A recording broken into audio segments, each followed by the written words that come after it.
Medical staff carefully place newborn babies in mobile incubators on the Egyptian side of Rafah border.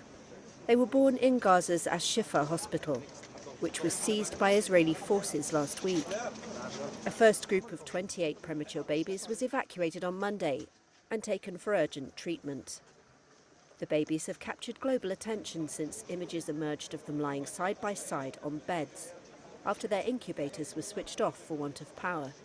When doctors at Shifa first raised the alarm, there were 39 babies. 8 have since died.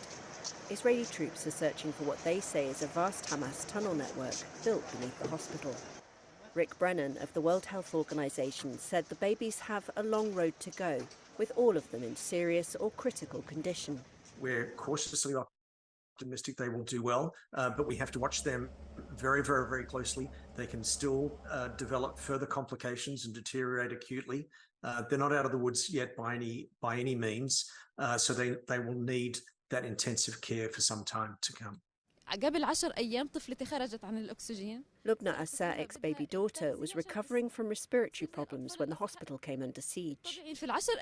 But during these 10 days, when the hospital was surrounded, there was no milk and she kept getting worse. She was back to zero, to living on oxygen again.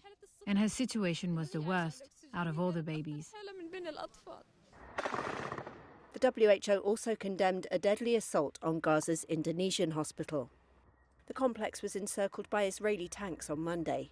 Reuters verified the location, but not the date of this footage.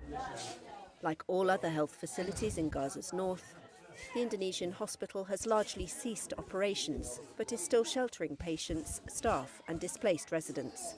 Israel said it was responding to fire from inside. Meanwhile, at Nasser Hospital in Khan Yunis in the south, more children are brought in, injured in a nearby Israeli strike.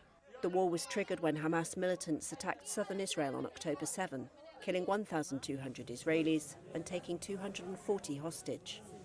Israel has responded with a relentless bombardment of Gaza and a ground invasion, which the health ministry in the Hamas-run enclave says have killed 13,000 people.